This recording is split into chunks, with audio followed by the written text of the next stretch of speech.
प्रिय विद्यार्थियों, आज हम जिस विषय पर चर्चा करने जा रहे हैं, आधुनिक विश्व के इतिहास में फासीवाद के नाम से इसे जाना जाता है। फासीवाद, जिसमें मुसोलिनी का नाम मुख्यतः लिया जाता है। इटली में फासीवाद का उदय किन परिस्थितियों में हुआ?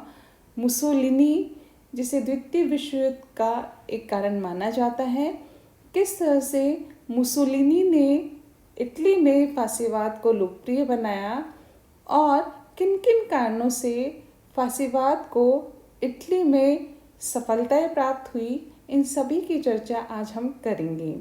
मुसोलिनी ने द्वितीय विश्व युद्ध से पूर्व जर्मनी के हिटलर के साथ मिलकर उन परिस्थितियों का निर्माण किया जिनके कारण संपूर्ण विश्व को द्वितीय विश्व युद्ध का सामना करना पड़ा।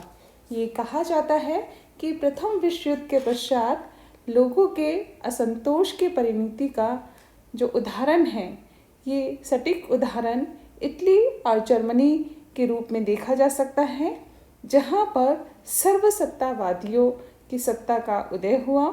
इन सर्वसत्तावादियों ने एक दलीय शासन प्रणाली के माध्यम से वहाँ पर अपनी सत्ता स्थापित की। इटली में मुसोलिनी, जिन्होंने फासीवाद को लोकप्रिय बनाया। जर्मनी में नाजीवाद, जिसे हिटलर ने लोकप्रिय बनाया। ये विश्व इतिहास की दो महत्वपूर्ण घटनाएं हम देख सकते हैं जिनके कारण विश्व को फिर से दूसरे विश्व युद्ध का सामना करना पड़ा। इससे पूर्व आप सभी को विदित है कि 1914 से लेकर 1918 ईस्वी तक प्रथम महायुद्ध लड़ा गया।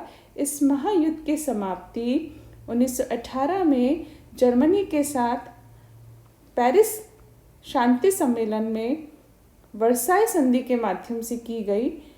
इसके अलावा जो अन्य पराजित राष्ट्र थे, उनके साथ भी शांति समझौता करके प्रथम महायुद्ध को समाप्त किया गया।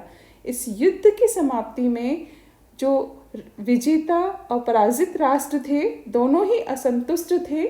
प्रथम महायुद्ध में 1915 में इटली लंदन के गुप्त समझौते के माध्यम से उसने इस युद्ध में प्रवेश किया था, परंतु इस लंदन के गुप्त समझौते के अनुसार जब उसे ट्रेंटिनो, ट्रिस्ट, स्ट्रिया, फ्यूम, टिरोल आदि के क्षेत्र प्राप्त नहीं हुए, उसे केवल ट्रेंटिनो और दक्षिणी टायरोल का क्षेत्र ही दिया गया, तो उसकी भावनाएं कहीं ना कहीं अहित हुआ, उसकी भावनाओं को दुख पहुंचा। ऐसे में इटली की जनता को ये लगा कि उनका राष्ट्रीय अपमान हुआ है। इस पेरिस के शांति सम्मेलन से इटली वासियों को निराशा का सामना करना पड़ा। अपेक्षित क्षेत्रों की इटली को प्राप्ति नहीं हुई। युद्ध का समापन हुआ, परंतु समापन के पश्चात इटली को जो मिलना चाहिए था वो उसे नहीं मिला। इस युद्ध में उसे काफ़ी जन और धन की हानि हुई थी। लगभग 9000 वर्ग मील का प्रादेशिक क्षेत्र ही उसे मिला था, परंतु उसकी जनसंख्या में लगभग 16 लाख तक की वृद्धि हो गई थी। ये कहा जाता है कि इस युद्ध में लगभग 12 अरब डॉलर का खर्चा इटली की तरफ से हुआ था और लगभग 3 अरब डॉलर की उसकी राष्ट्रीय संपत्ति नष्ट हो गई थी। इतना भारी नुकसान होने के पश्चात भी इटली को ये भरोसा था कि उसे पराजित राष्ट्रों से भौगोलिक क्षेत्रों की प्राप्ति होगी, युद्ध का हट जाना उसे कहीं ना कहीं से मिलेगा। परंतु जब वो इन सारे उद्देश्यों को प्राप्त नहीं कर सका तो इटली वासियों को ये लगने लगा कि उनके राष्ट्र का अपमान हुआ है। इसलिए राष्ट्रीयता पर जो आघात पहुंचा वो भी कहीं ना कहीं इटली वासियों को दुखी किए हुए था। इटली का ये मानना था कि वो ट्यूनिस आदि पर अधिकार कर लेगा, परंतु जब ट्यूनिस उसे नहीं मिला, अबिसीनिया को लेने का उसने जब प्रयास किया और उसका भी विरोध किया गया, तो कहीं ना कहीं इटली को ये लग रहा था कि मित्र राष्ट्र उसका लगातार विरोध कर रहे हैं। ऐसे में हम देखें तो इटली की भावनाएं कहीं ना कहीं अहित हो रहा था जब हीगल के सिद्धांतों का प्रचार इटली में होने लगा, जिसमें व्यक्ति की तुलना में राज्य को सर्वोपरि माना गया। तो फासिस्ट दल को वहाँ लोकप्रिय होने का अवसर मिला, जिसमें केवल एक दलीय एक नेता की सरकार मानी जाती थी, उसको लोकप्रिय होने का अवसर मिला। फासीवाद जो साम्यवाद का विरोधी था, इटली की सरकार अकर्मण्य थी, वो इन सभी समस्याओं का समाधान नहीं कर पा रही थी। ऐसे में वहाँ पर फासिस्ट नेता मुसोलिनी का उदय हुआ। मुसोलिनी का उदय तत्कालीन परिस्थितियों की उपज कहा जा सकता है। ये साम्राज्यवाद, सैन्यवाद और राष्ट्रवाद की निंदा करने वाले संपादकीय लेख लिखा करता था। इसने पोपोलो डी इटालियन नामक समाचार पत्र भी निकाला था। बाद में मुसोलिनी, जिसने प्रथम महायुद्ध में भी भाग लिया था, उसने फासिस्ट दल का गठन करके इटली में इसे लोकप्रिय बनाया। फासिस्ट को हम फासिस्ट शब्द की व्याख्या हम फासिज्म से कर सकते हैं। ये एक शक्ति का प्रतीक रूप में दिखाई देता है। यह प्रतीक युद्ध के फरसे के चारों ओर लिपटी हुई छड़ों के गट्ठर के रूप में दिखाई देता है। ये इसका प्रतीक चिन्ह है, जिसके माध्यम से मुसोलिनी ने इसे अपना प्रतीक बनाकर फासीवाद को इटली में लोकप्रिय बनाने का प्रयास किया। चूँकि इटली की परिस्थितियाँ उसके अनुकूल थी, प्रथम विश्व युद्ध जब समाप्त हुआ था तो वहाँ रूस के साम्यवाद से प्रभावित होकर वहाँ के श्रमिक, वहाँ के मजदूर लेनिन चिरंजीवी हो, इस तरह के नारे देकर जब उन्होंने कारखानों पर अधिकार कर लिया, परंतु न उनके पास कच्चा माल था, न परिस्थितियाँ उनके अनुकूल थी, तो साम्यवाद को वहाँ लोकप्रियता नहीं मिली। ऐसे में जब फासिस्टवाद का उदय मुसोलिनी के नेतृत्व में होता है तो उसे शीघ्र ही सफलता मिलती है। इस फासी दल के कुछ कार्यक्रम थे जिनको कि वहाँ परिस्थितियों के अनुसार स्वीकार किया गया था। मुसोलिनी ने अपने घोषणा पत्र में जो कार्यक्रम घोषित किए थे उसके अनुसार हथियार बनाने वाले कारखानों का राष्ट्रीयकरण करना उसका प्रमुख उद्देश्य था। कुछ बड़े उद्योगों पर मजदूरों का नियंत्रण स्थापित करना चाहते थे। पूंजीपतियों के द्वारा जो धन कमाया गया था उसका बड़ा हिस्सा वो जब्त करके उसे अपने हाथों में लेना चाहते थे। चर्च की संपत्ति को जब्त करके उसे भी राष्ट्रीय हित में काम में लेना चाहते थे। और इटली का जो बहुउद्देशीय जो योजना थी फ्यूम और डॉल्मेशिया को प्राप्त करने की, इसको भी मुसोलिनी ने अपने कार्यक्रम में शामिल किया था। इसे शीघ्र ही फासिस्टवाद को इटली में लोकप्रिय होने का अवसर मिला। और 1922 ईस्वी में जब हम देखते हैं कि मुसोलिनी को वहाँ की राजनीति में प्रवेश करने का अवसर मिला, तो उसने इटली ही नहीं अपितु विश्व को, अंतर्राष्ट्रीय घटनाओं को भी प्रभावित किया। चूँकि इटली का ये मानना था कि वर्साय संधि के माध्यम से या फिर प्रथम विश्व युद्ध की समाप्ति के पश्चात मित्र राष्ट्र की ओर से इटली के जो उद्देश्य थे भूमध्य सागरीय क्षेत्रों को प्राप्त करने के, वो उद्देश्य पूर्ण नहीं हुए थे।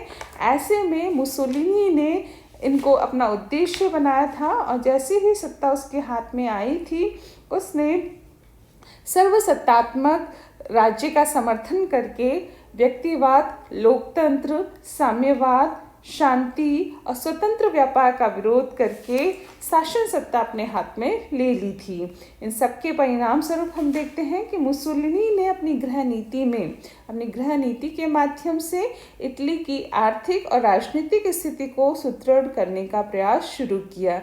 इसी में हम देखते हैं कि 11 फरवरी 1929 ईस्वी को उसने रोम के पोप के साथ लैटरन समझौता किया और इस समझौते के माध्यम से उसने राजनीतिक दृष्टि से, धार्मिक दृष्टि से अपनी स्थिति को मजबूत बनाया। इसके बाद हम मुसोलिनी की विदेश नीति को यदि देखें तो मुसोलिनी का जो उद्देश्य था वो उद्देश्य था अंतर्राष्ट्रीय क्षेत्र में इटली को सम्मानित स्थान दिलाना और उसे विश्व की महान शक्ति के रूप में स्थापित करना। दूसरा जो मुख्य उद्देश्य था मुसोलिनी का वो था भूमध्य सागर एवं अफ्रीका में इटली का विस्तृत साम्राज्य स्थापित करना। अपने इन उद्देश्यों को लेकर मुसोलिनी ने कार्य करना प्रारंभ किया। उसका ये कहना था कि यदि वो इन उद्देश्यों को पूरा नहीं कर पाता मुसोलिनी का ये कहना था कि इटली का विस्तार उसके जीवन और मृत्यु का प्रश्न है। इटली का विस्तार होना चाहिए, नहीं तो उसका विनाश हो जाएगा। और इसीलिए उसने अपनी विदेश नीति को इटली के खोए हुए राष्ट्रीय सम्मान को पुनः लौटाने के लिए अपनी विदेश नीति को इस तरह से स्थापित किया। सर्वप्रथम उसने रोड्स और डोडेग्निस द्वीप समूह पर अधिकार करने का प्रयास किया। वह भूमध्य सागर अफ्रीका में इटली का विस्तृत साम्राज्य स्थापित करना चाहता था। इसीलिए 1923 की लोसाने की संधि के द्वारा उसने रोड्स और डोडेग्निस पर अधिकार कर लिया।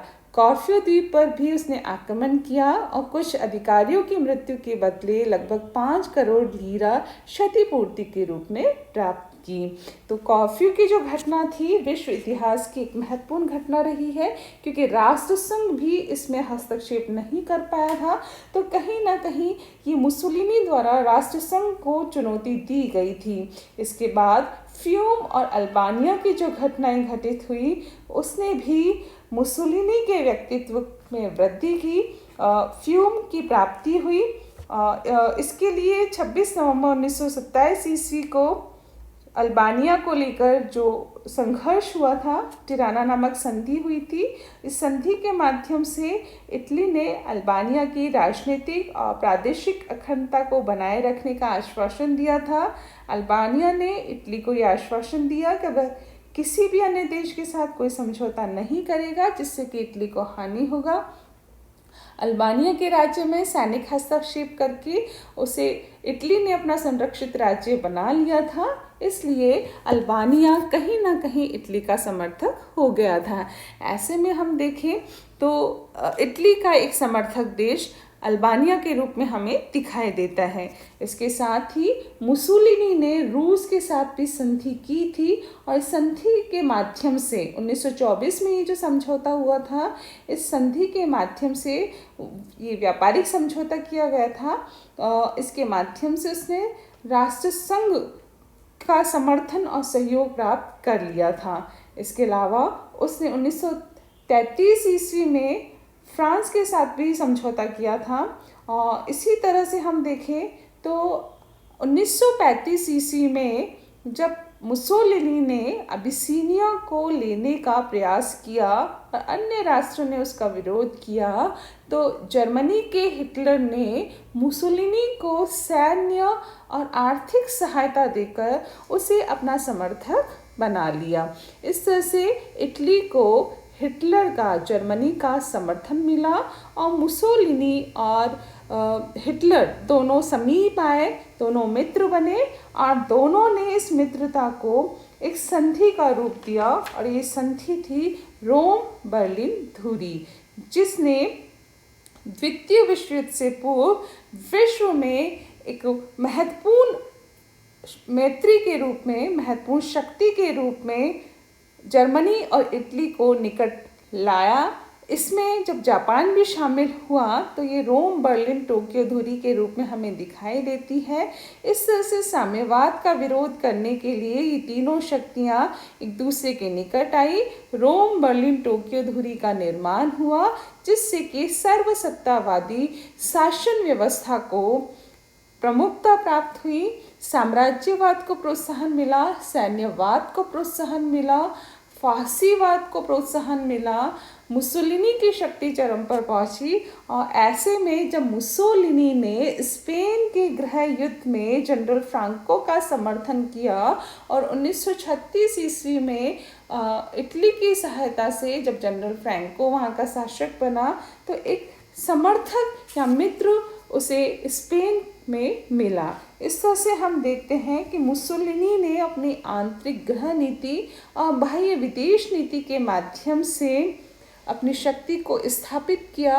इटली में फासीवाद को लोकप्रिय बनाया और फासीवाद एक दल, एक नेता, एक शासन में विश्वास करने वाला जो विचारधारा थी, इस विचारधारा को लोकप्रिय बनाया। और इस तरह से हम देखते हैं कि द्वितीय विश्व युद्ध से पूर्व जो सर्वसत्तावादी शक्तियाँ थी, ये विश्व में प्रखर हो रही थी। हिटलर और मुसोलिनी इन सर्वसत्तावादी शक्तियों के कारण ही एक दूसरे के निकट आए। दोनों के हित समान थे, दोनों महत्वाकांक्षी थे, साम्राज्यवादी थे, दोनों ही विश्व में अपने अपने राष्ट्र को फिर से प्रतिष्ठित करना चाहते थे, अपने खोए हुए सम्मान को फिर से प्राप्त करना चाहते थे।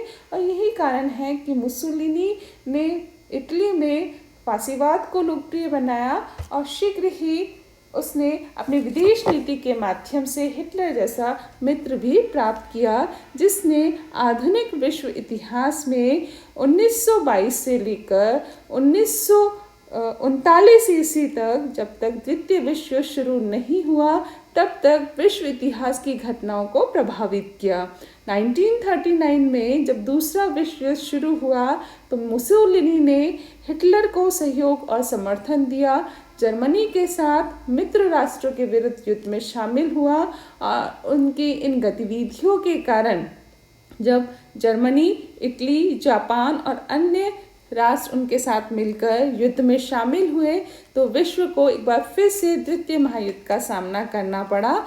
इसमें हम देखेंगे कि मुसोलिनी की शक्ति का अंत बहुत ही बुरा हुआ। अंत में मुसोलिनी को उन्हीं के देशवासियों ने सब जनता के सामने गोली मारकर उसके जीवन का अंत कर दिया। इस तरह से एक महत्वाकांक्षी, एक देशभक्त, एक राष्ट्रभक्त की हत्या उसी के लोगों ने उसी की विचारधारा के विरोध में कर दी। इस तरह फासीवाद ने विश्व इतिहास को प्रभावित किया।